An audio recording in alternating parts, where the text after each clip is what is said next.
Caste certificate है उसको तैयार रखिए, अगर नहीं है तो बनवाइए, पासपोर्ट नहीं है तो बनवाइए, बर्थ सर्टिफिकेट नहीं है तो बनवाइए।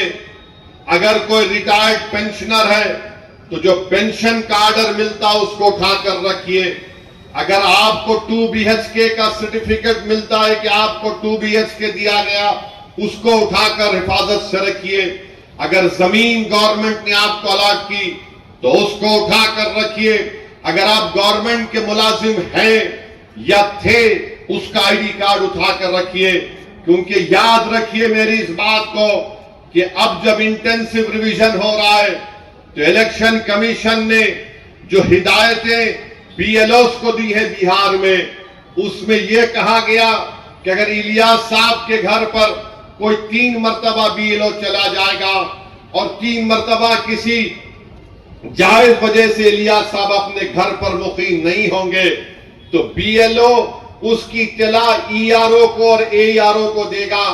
और ये AERO और ERO को इख्तियार हासिल है कि वो 1955 के सिटीजनशिप एक्ट के तहत उन तमाम ओहदेदारों को इत्तला देना कि इलियास साहब शायद भारत के नागरिक नहीं है। तो ये सिटीजनशिप का मसला पैदा हो जाएगा। तेलंगाना में भी इंटेंसिव रिवीजन होगा, बल्कि पूरे मुल्क में होगा। मैं आज यहां बोधन की सरजमीन से खड़े होकर उन तमाम भारत के गरीबों को कह रहा हूं, उन दलितों को, आदिवासियों को और मुसलमानों को कह रहा हूं कि आपको नंबर 1 अपना बर्थ सर्टिफिकेट बनाना है। 10th क्लास अगर किसी ने किया तो मार्कशीट तैयार रखना है।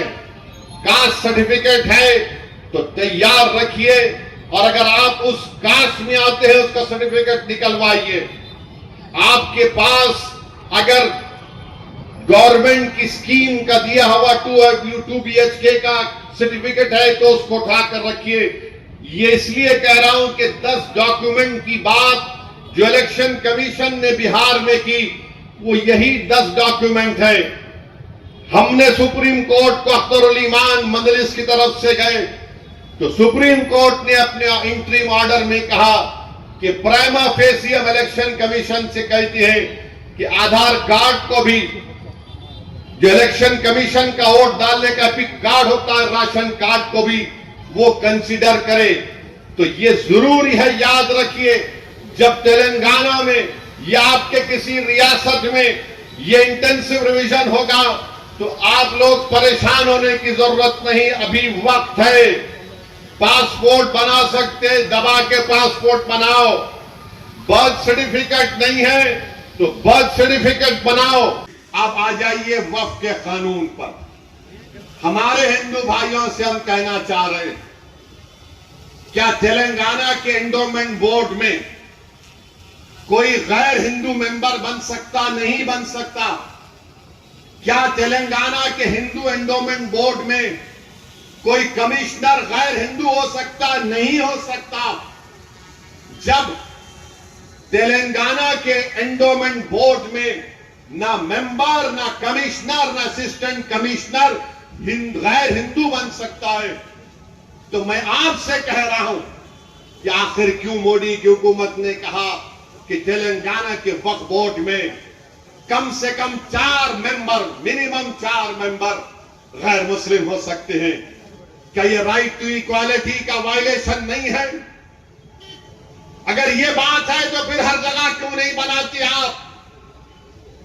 अगर आप किसी एंडोमेंट मंदिर को, गुड़ी को, भगवान को अपनी जमीन दे सकते हैं, और वहां पर आपसे, हमारे हिंदू भाइयों से कह रहा हूं, आपसे ये नहीं कहा जा रहा है कि अगर आप इस गुड़ी को, इस भगवान को या किसी मंदिर को आप अपनी जायदाद दे रहे हैं, उसमें अपने बच्ची का हक मारना नहीं। हमसे कहा जा रहा है कि अगर मैं अपनी जायदाद को अल्लाह के नाम पर वक्फ करता हूं, अल्लाह को मालिक बनाता हूं, वक्फ अल औलाद करता हूं, तो मोदी बोल रहे कि बच्चियों का हक नहीं मारना। अरे बच्चे का सवाल नहीं है, अल्लाह को दे रहा हूं। ये हमारी शरीयत में मदाखलत है। ट्रांसफर ऑफ प्रॉपर्टी एक्ट है। ओरल हम गिफ्ट दे सकते, इसको हिबा बोल सकते। अब मोदी ये बोल रहे कि ओरल आप प्रॉपर्टी अपनी औलाद को दे सकते, मगर ओरल आप प्रॉपर्टी कानून बनने के बाद वक्फ बोर्ड को नहीं दे सकते। क्या ये ट्रांसफर ऑफ प्रॉपर्टी एक्ट के खिलाफ नहीं है? ये हमारे हिंदू भाइयों को समझना चाहिए, हमारे हिंदू बहनों को समझना चाहिए, जो ये समझ रहे हैं कि नहीं नहीं मुसलमान ऐसा नहीं है। आप भगवान को मानते हैं, हम अल्लाह को मानते हैं, इस जमीन व आसमान के खालिक को सब मानने वाले हैं।